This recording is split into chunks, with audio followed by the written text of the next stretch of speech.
Well, thank you, Randy, very much. As Randy said, I'm a graduate of UCLA. And Kevin said it was great to be here. I'm supposed to say it's great to be here. This brings back nothing but painful memories. I came out of undergrad. I was a philosophy undergrad, and somehow I decided to go get a PhD in economics. And if any of you have had to deal with us, we economists, you know it's basically a PhD in applied mathematics. That's all it is, okay? And so I came here, and I had taken almost no undergraduate economics. And I spent in a three-quarter year, my first year here, I took exactly 2 courses in the economics department at Bunch Hall, and every other course I took in the math department. And it was the most painful time of my life. But it is good to be here, and I sat down with Randy Akey a couple of months ago, I guess 6 weeks ago. Randy, what do you want me to talk about? And well, Joe, it'll be an audience of a lot of graduate students, young professors, and so forth. And if you could basically say, come give the advice of an old professor. And then I picked up an email I wasn't supposed to see between Angela and Randy about, if we don't invite Joe now, he might not be here much longer. Because I've gone emeritus. Emeritus is Latin. My kids told me this. Emeritus is Latin. It means old, cranky, and useless. Okay. But I will do that and take this opportunity to talk a little bit about research in these areas, and not just what interesting topics might be out there, but some of the process of research that I think we all face working in this kind of area. And I'll begin kind of autobiographically, if you'll permit me. 1986, I sometimes say I'm a poster child for why you should never give a professor tenure. Because I was trained here at UCLA to be a mergers and acquisition economist. And I was going to be, I guess, the great next merger and acquisition economist, and I'm up for tenure at Harvard. And right in the middle of that process, out of the blue, one of my areas of mergers and acquisitions had been the oil and gas industry. I knew something about energy.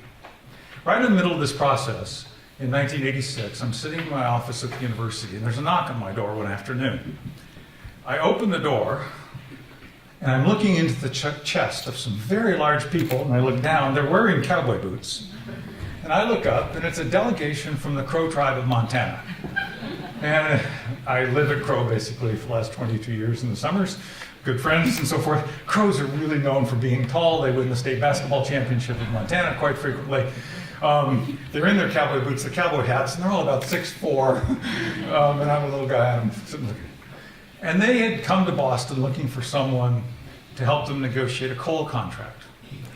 And a friend of mine at MIT picked it up somehow, sent him down. There's this guy down at Harvard, he does energy. Go ask him. At any rate, I didn't know, you got to picture how green, you start, particularly when you spent your whole graduate student years doing nothing but mathematics, where they try to stomp out of you any interest in like the real world, like things that might matter to society.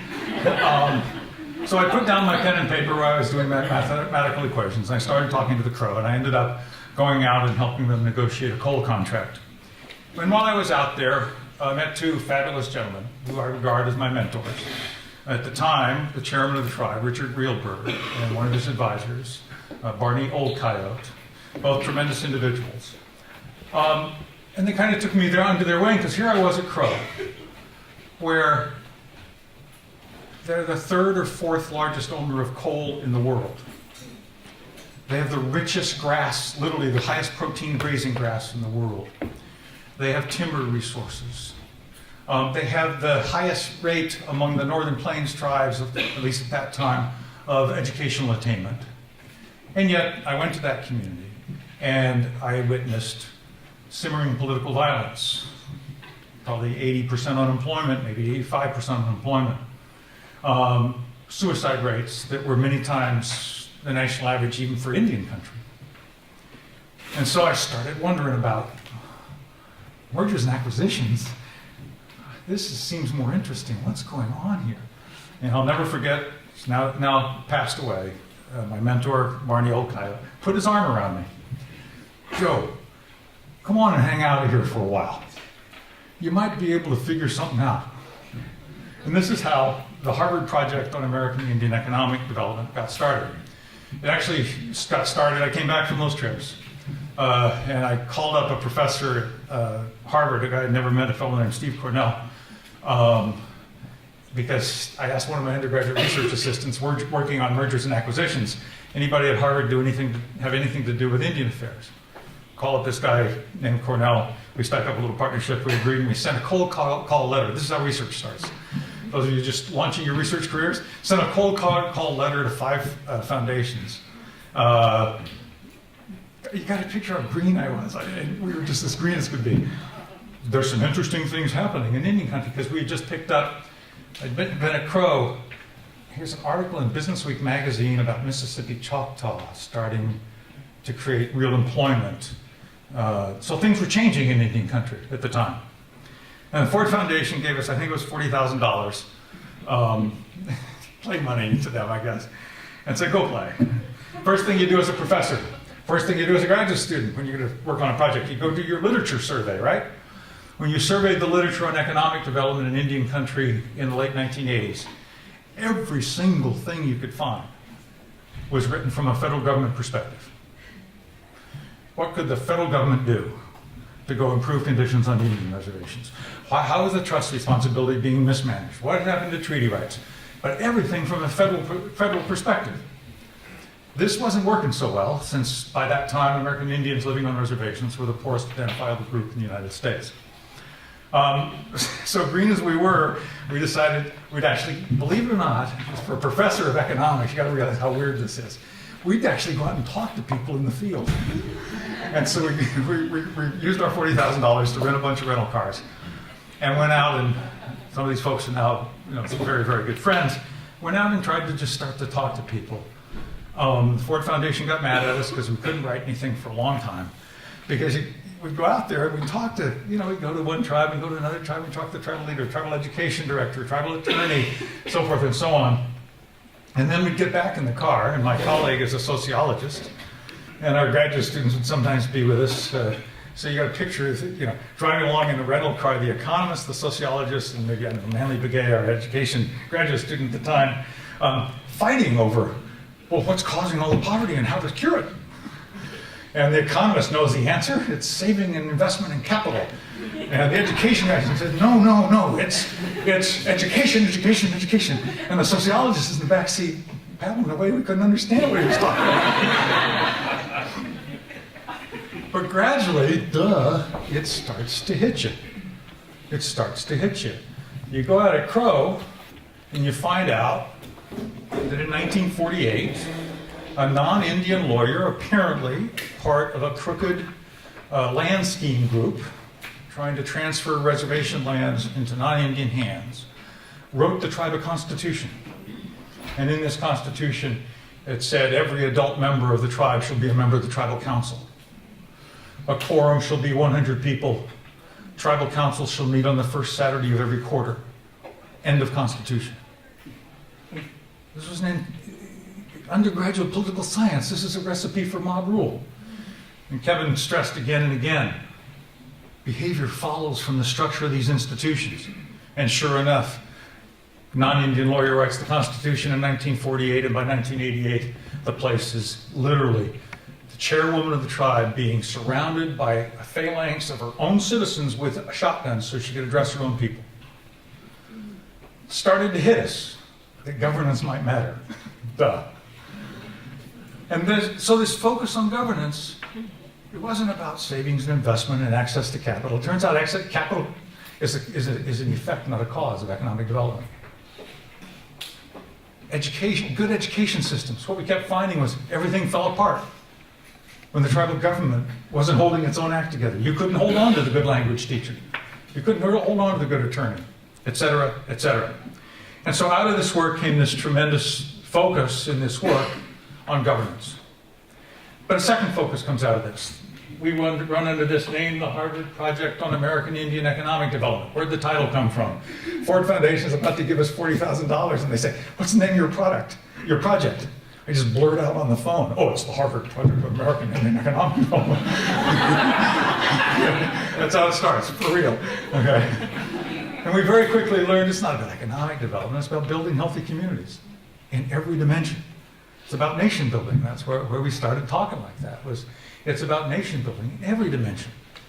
From the language, to the food people eat, to the education, to the system of government, to the economics. It's about building healthy communities and rebuilding healthy communities. Now, this focus on governance, and Kevin said it exactly right, the evidence is overwhelming it's working. That is, self-determination and self-governance is the only policy that has worked for the last 100 years to finally turn things around in Indian country. And the reasons are exactly what Kevin says. It's that improved accountability. I have these things in my head I've learned to, even an economist sometimes learns something. Learn to listen. And so in my head, a former chairwoman of a tribe, Muckleshoot, out in suburban Seattle. Early on, we're talking to her. She was one of the early warriors for self-determination. Her tribe had almost evaporated. The suburbs of Seattle had grown up around Muckleshoot. And they had gotten to the point where they were having people, it was kind of like recruiting people to a basketball team no one wants to play. They couldn't get people to run for tribal council. People wouldn't come for meetings. And she started on this path. By God, we're going to take over everything and try to run it ourselves. Why does self-determination work? The phrase sticks in my mind to this day. She says, this sovereignty is a two-edged sword. It used to be when anything went wrong, we could blame the feds. But now when something goes wrong, the people blame me. Then wisely with a twinkle in her eye, and that's the way it should be. But it's right. It's right. What we see is that self-determination and sovereignty are working because it improves accountability. But in addition to improving accountability, it also allows what I sometimes call the big and little things of culture to get into tribal decisions. By the big things, I mean, do we want to open a ski resort on that mountain, or is it sacred to us? Do we want to go into gaming or not? What kind of government do we want? Those are big questions. The little things of culture, again, taught to me by these native leaders. And we're holding a session one time at Harvard. We had a bunch of child protection service professionals from the tribe, from about 30 tribes. And they're all, they're almost, I think every single one of them had already 638'd, and they're talking about how does culture affect how they run their child protection services? And some of the discussion was about the big things of culture. They talked about how in our child protection services, we involve our elders. We actually have elders meet with 5-year-old kids early in this process as they're perhaps being put into a foster home and so forth. They talked about teaching the language and so forth. And then one woman, I believe it was a woman from Fond du Lac, actually, pipes up with the following. I'll tell you how culture matters. On Thursdays, we don't open till noon. Everybody from these other tribes looked at her. Huh? That's how culture matters. We don't open till noon on Thursdays. Yeah, everybody knows Thursday is reserved for weddings and funerals. What she was trying to convey was the little things of culture, the hours of operation of your child protection services office. Those things now affecting through self-determination and self-governance, affecting the way things are run, and giving those institutions greater legitimacy to the people in the community. And all of it, for all of us, right? All of us, you travel someplace foreign, and you kind of feel foreign. Something feels different. It's all those little things that you can't even say why. I go to Portugal. Just feels different. Didn't feel different to the Portuguese. But for all of us, those little things of culture are also critical because they're what make you feel, these are mine. These are my institutions. That's my child protection services. And what comes from that? From that sense of legitimacy comes, you can't go mess up my child protection services because those are my institutions. And what you find is the more legitimate these institutions are in the eyes of the people, for both the big reasons and the little reasons, That's when, and some of you have taken political science, you hear this phrase, exit and voice. You can either give voice or you can exit. And what we keep finding across all human societies, if those institutions are legitimate and someone tries to abuse them, whether an insider or an outsider, you're much more likely to rise up and stop the abuse and stabilize those institutions when they're legitimate, when they're yours. And so this focus on governance has to recognize not only the accountability piece, but the cultural piece. The big and little things of culture, that having tribal decision makers make the decisions, you not only get accountability, you have a better chance of getting the tribe's cultural values in both the big and the little senses inculcated into those institutions. With that preface about why we focus on government, what I'd like to do, governance, is what I'd like to do is talk about why and what are the important issues, where are the important topics, how should we do the research, and go back to the question of why this focus on governance. Why governance? As I said before, it holds everything together. Tribal government isn't the end. Tribal government is just a mechanism by which you hang on to the good teacher. You hang on to the good housing director. You hang on to the good attorney. Oh, and that good housing director started out as housing director, and 23 years later, she's a good tribal chair. Having that kind of governance in there allows the systems to be held together. Something about, secondly, why this focus on governance, and Kristen touched on this, and Angela did as well. We're at a moment in history. All over the world, we just passed the UNDRIP. For those of you who are historians, pause and think, why at this point in history? All over the world, there is a resurgence, not only of indigenous affairs in a general sense, but demands, and successful demands, not always successful, but more than in the past, demands for rights of self-determination among indigenous people. From New Zealand to Kenya, from the United States to Peru, you see these drives at this moment in history. Mick Dodson, Aboriginal leader from Australia, who was one of the real leaders pushing for, and was at the United Nations, the passage of the United Nations Declarations on the Rights of Indigenous People.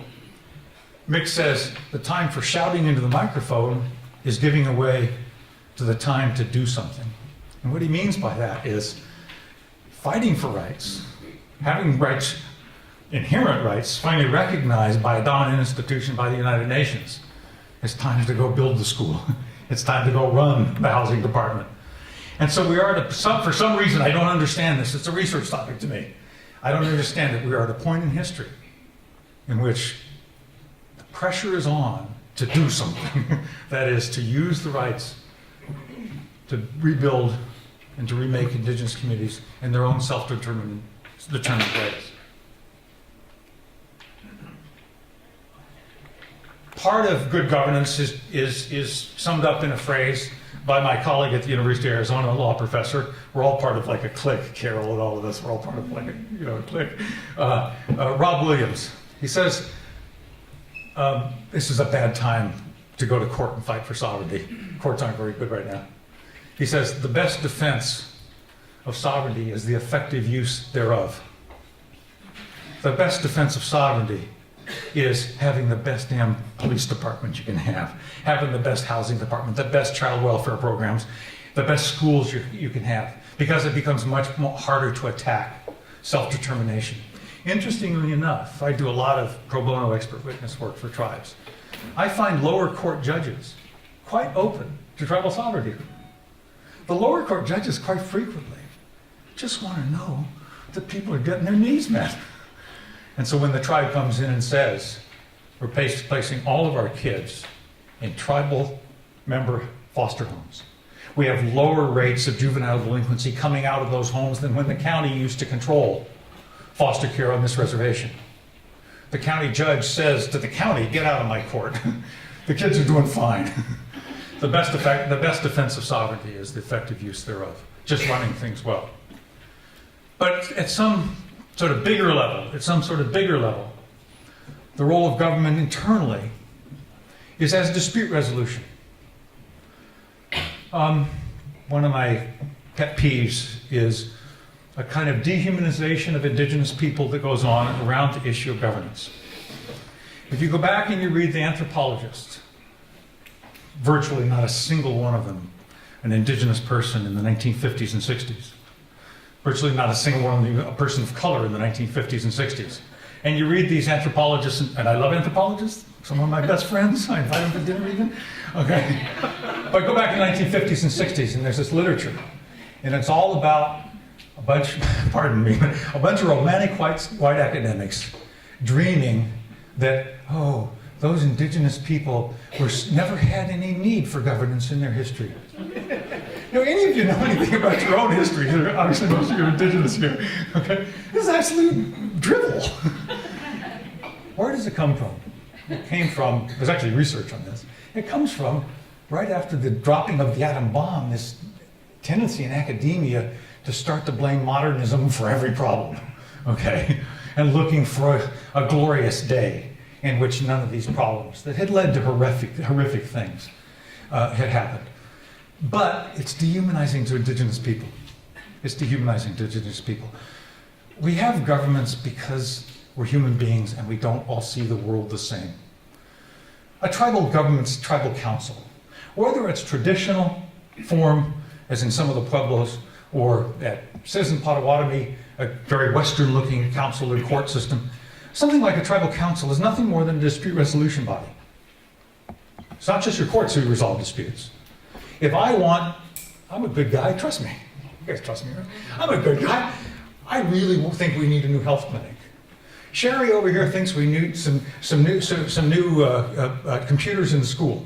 That's actually a dispute. It's a dispute because we don't have all the resources in the world. We can't do them both.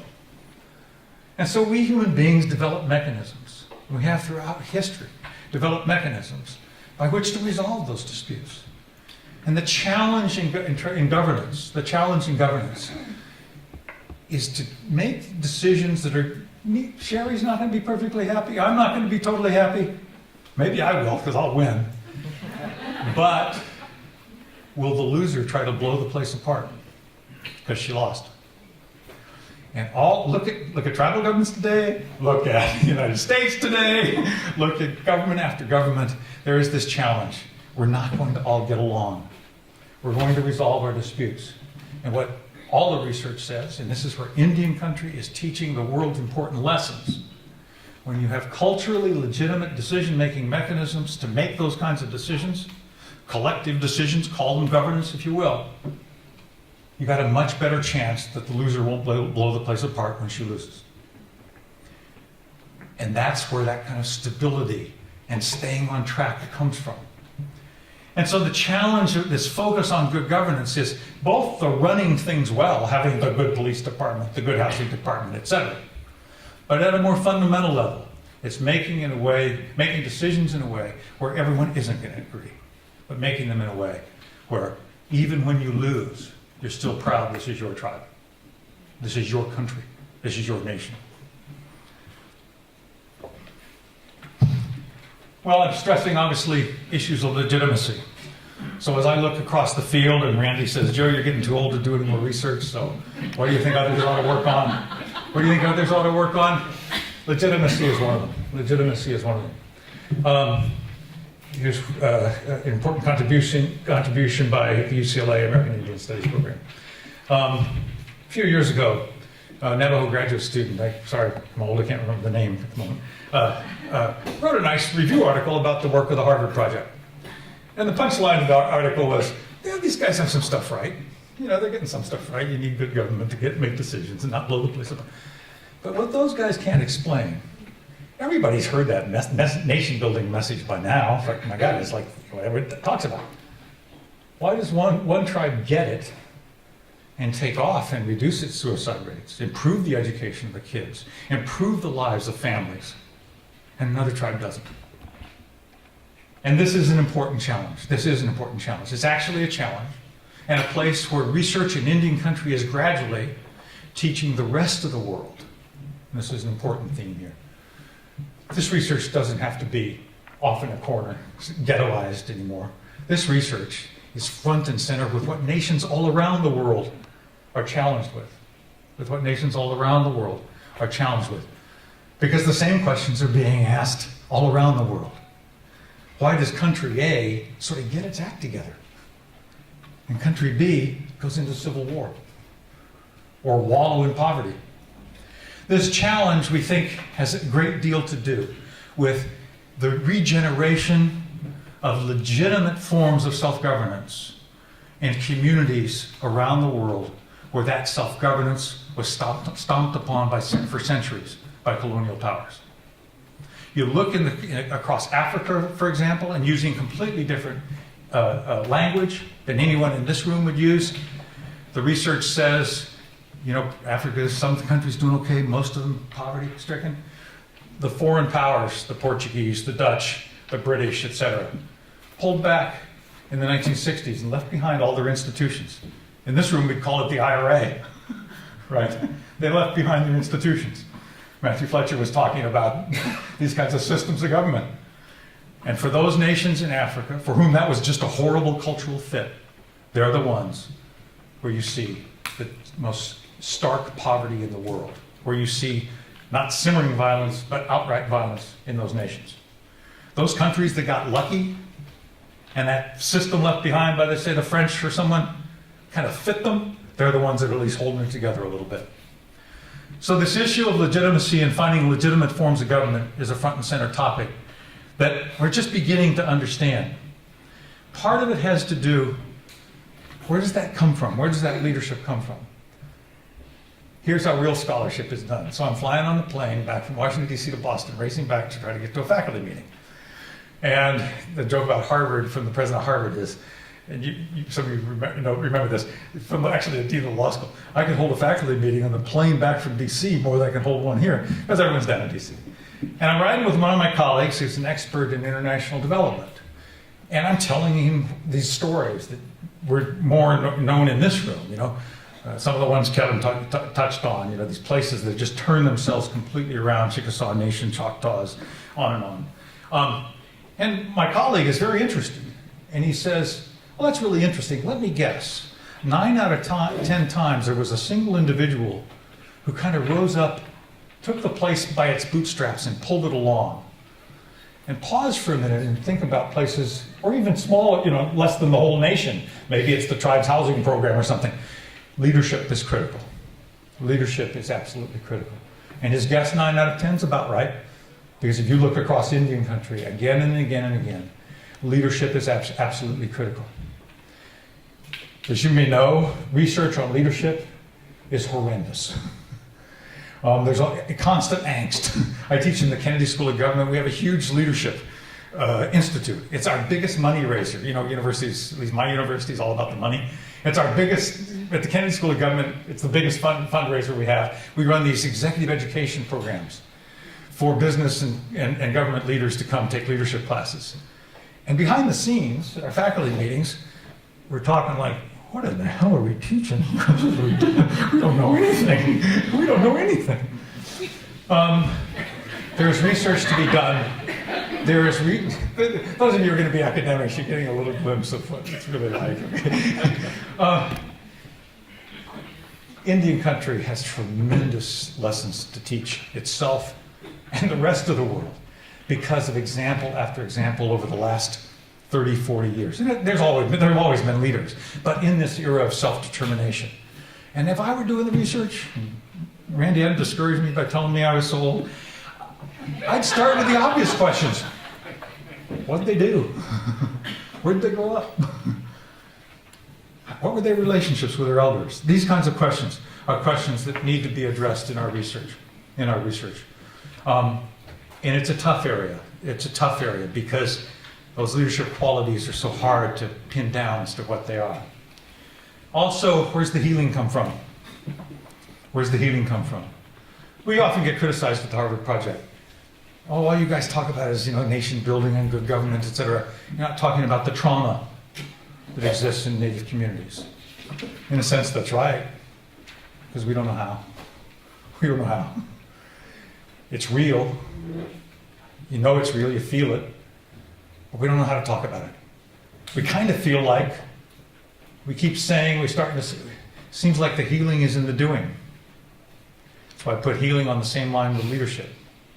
Because I often see these places where a young leader, whether it's the founding mothers at modern Northern Cheyenne, it's a good story there, by the way, or Richard Reelbird and Barney Old Coyote Crow, somehow those leaders, by taking the actions of self-determination, sometimes where the law has no support for it, and just going ahead and adopting the Nike strategy of just do it, there's healing in that act. There's healing in that act. But we know so little about those places that are still struggling. Is there some way that that healing might take place, that that leadership might emerge, that can cross over those boundaries from those feelings of trauma, oppression, to those places we all know about now, where I go to places that don't feel oppressed anymore at all, but they're kicking ass on everybody.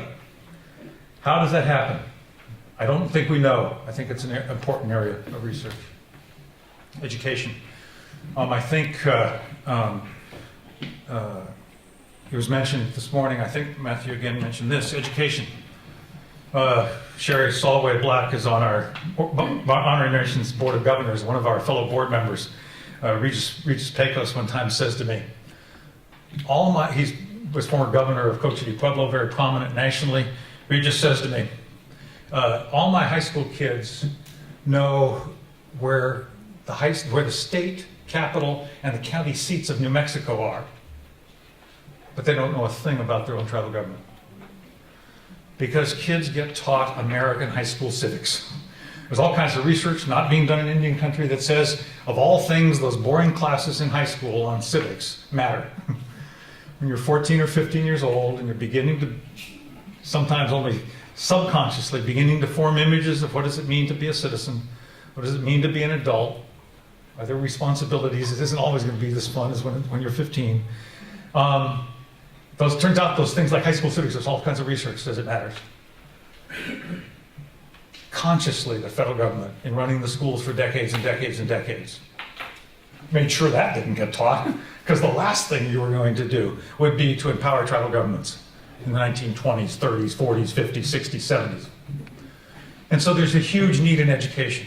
There's also a need around the process of education. Things like, not everyone succeeds when they take over when they 638 a school. Some do better than others. We need hard research because facts matter. And people can learn from hard research on maybe there's a better way than the US style principal, vice principal, teachers. Maybe that's not the right model for your schools. That's what the colonial power left behind. Maybe there's a better model. Let's find out what those models are. Cultural health, another important area for research. What in the world do you mean by cultural health? First, I put it up there intentionally as cultural health. I didn't say cultural preservation. I didn't say cultural protection. What is cultural health? There's a good doctoral thesis topic. In one form or another, the doctoral theses that have been written on that about Indian country and elsewhere in the world could fill this room easily.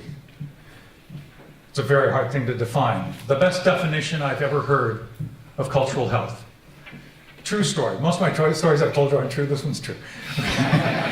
True story. I once had Chief Philip Martin come to Harvard to speak at the John F. Kennedy School of Government. And we filled a room, Star Auditorium for the Harvard folks, Star Auditorium at the Kennedy School. We filled a room. It was great to have a good turnout. And Chief Martin showed up. I should have known back when I was out there touring and so forth, something was different about this place. Because everybody at Mississippi Choctaw still walks around with this button. It's Indian and non-Indian, they employ thousands of non-Indians. And the button says, Mississippi Choctaw, sovereign and proud of it. They're in your face with it. That's essentially their modern motto. Mississippi Choctaw. I invite Chief Martin to come speak. I'm kind of trying to get in the face of this big East Coast institution to pay attention to these issues and make a big deal out of it. Two of my students are sitting at the back. Chief Martin shows up in his three-piece business suit. Immediately starts to break every stereotype. All my, sort of white liberal Harvard students, they don't have any stereotypes in their mind because they're modern, Two of my students in the back. Chief Martin, what's all this economic development doing to Choctaw culture. Now think of the stereotypes that are buried in that question, okay? Chief Martin sure didn't feel like he wasn't Choctaw. And he gave the smartest answer to the question of what is cultural health I've ever heard. And we should have given him a PhD right on the spot. He thought for a moment, and in that deep Mississippi accent, I don't know, it used to be everybody moved away, now they're coming home.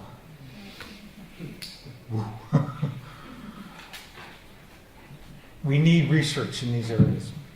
One tribe A goes through a process of rapid economic development, maybe it's the new casino, and pops out at the end of it a healthier place. The kids are actually more proud to be of that tribe. There's less crime. The families are holding together better. Tribe B goes through the same process, and we all know some of these tribes. Is rolling in dough, and everyone's still moving away. The kids are joining gangs, taking drugs, on and on.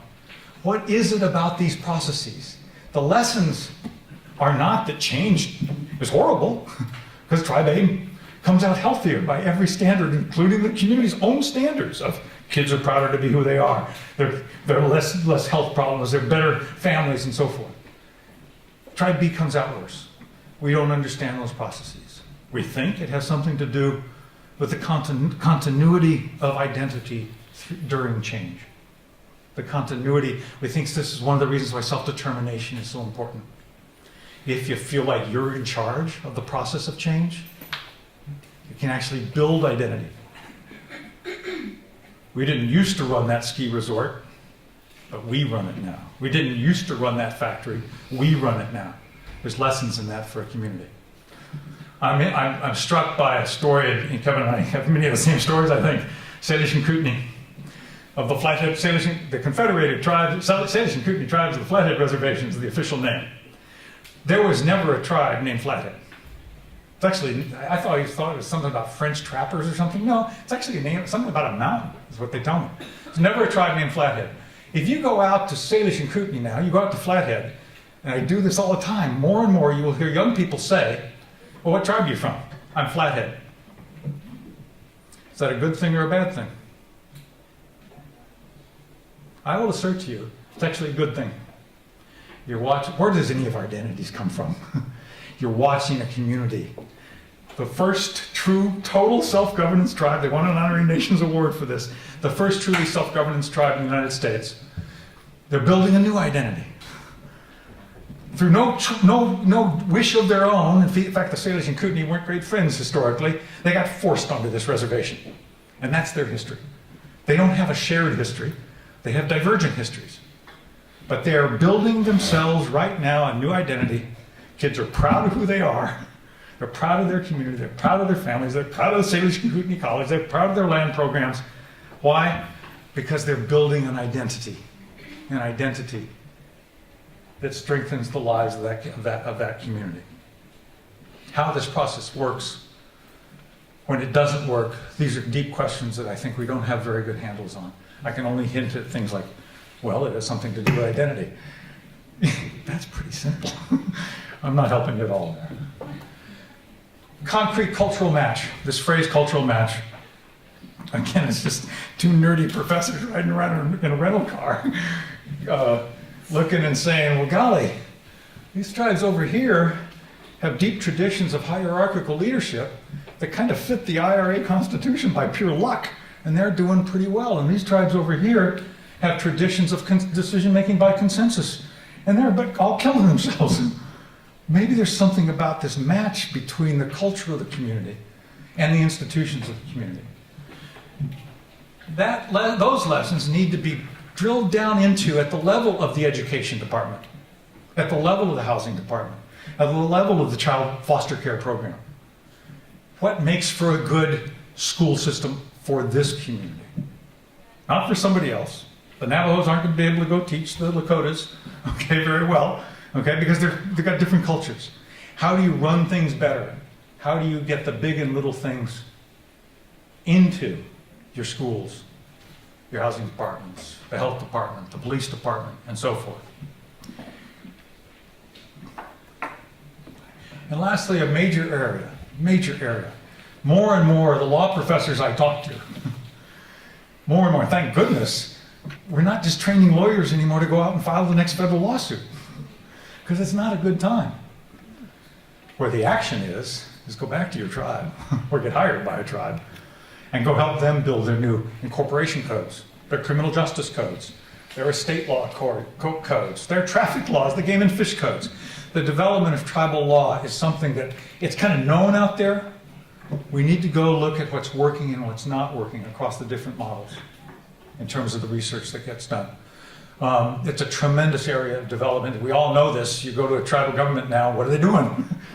I work with some with the Salt River Pima Maricopa tribe, and the chairwoman there, Honorable Diane Enos, goes to every speech. She tells me this, and she carries this big, thick book.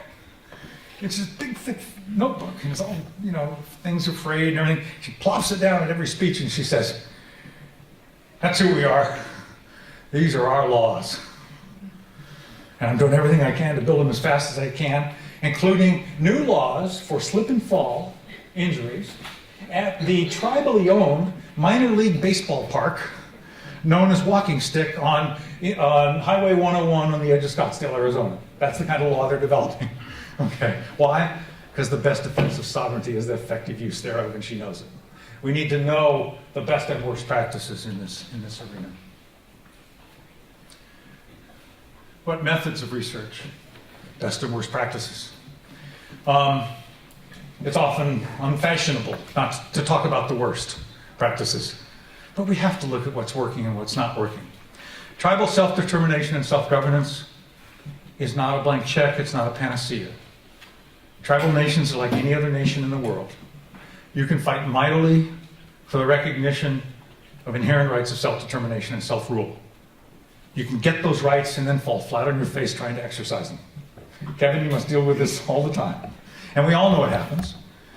In the defense of sovereignty, we can't be so blind as to say it always works. We have to look at what's working and what's not so that tribes can learn from each other. And so that other nations can learn from what tribal nations are doing. How do you do that research? Now I get to go back to my home discipline. Yes, statistics are valuable. Evidence matters. Evidence matters. When Miriam Jorgensen goes out and does a doctoral thesis that shows that the rate of language retention is positively correlated with the performance of the tribal timber program, what did she just find? She finds that tribal cultures are not antithetical to tribes running things well. And that begins to destroy the stereotypes out there that tribes can't run anything. Statistics matter. We are real fans in our work of pairwise comparisons, where you say, boy, this housing program's really working and this one isn't. What's the difference? Trying to tease out those differences. If you're just doing single cases, you're just telling stories. They might be good stories, they might be wonderful stories, but we have to have that discipline in our research to go out and do these kind of pairwise looks, or more than pairs. We have to be able to look across cases to try to tease out what's working and what's not. Go out and get in the field. I was hired by Diane, the Canadian Department of Indian and Northern Development, maybe 10 years ago. Diane, should have known it was the feds. They were going to try to go reproduce like the Harvard project in Indian country, go find some university professors who wanted to set up a think tank and do this kind of work. And I traveled all over Canada and couldn't find anybody who would be willing to leave the ivory tower. And I concluded there was a reason. They would say, well, my department wouldn't recognize me for it, and I wouldn't get tenure or whatever. The real reason is they were afraid. They were afraid they didn't know how to connect with the real world.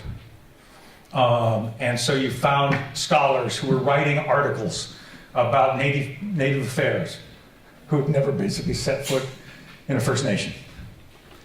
The only way to get anywhere in this game as a researcher is to get out in the field,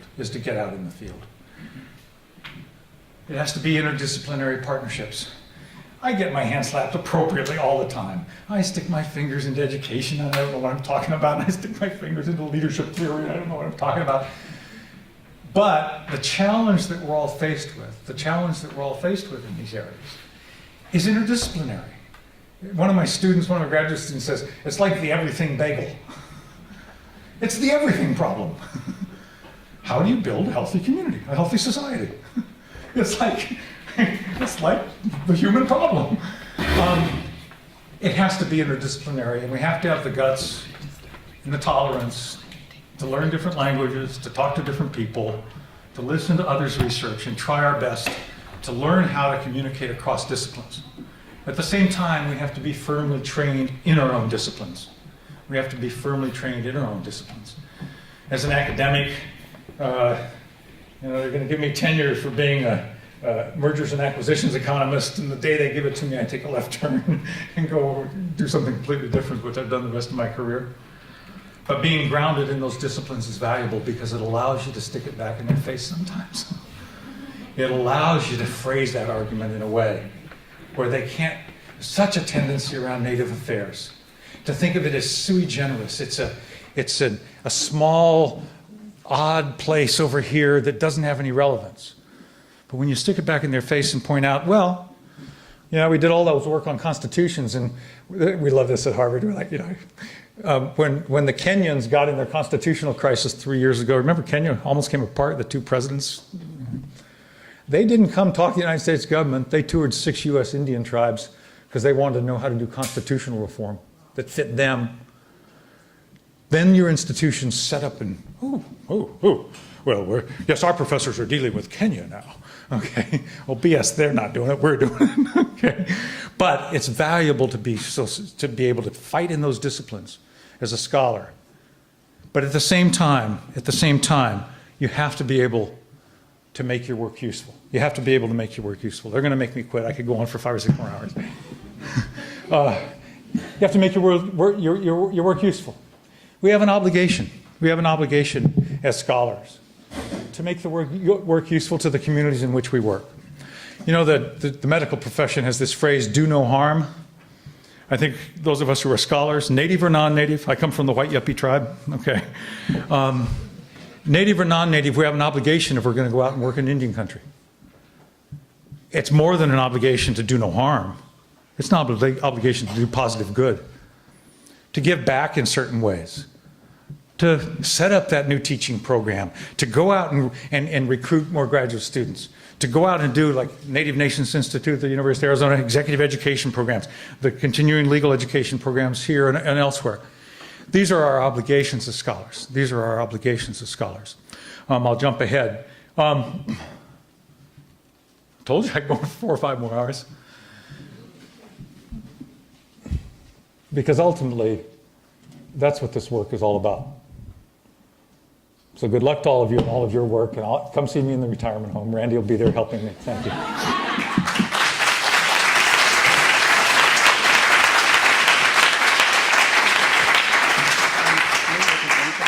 Yeah, sure.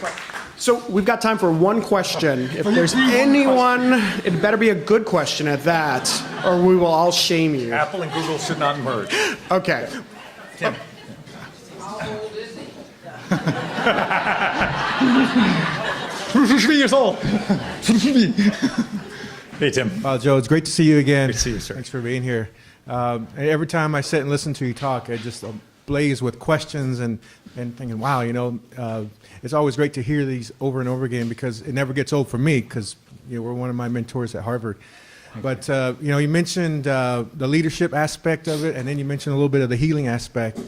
And, it's something that's come up before in the past, which was, this healing aspect. A lot of research and information is being put together by a different group of scholars across the country about historical trauma and so on and so forth. And would you say that this component of healing that you're alluding to could be hastened or helped by some sort of presidential apology to tribes? Or even, is that even out of line in this kind of scholarship that you're talking about? I think there's some evidence that We've seen it around the world.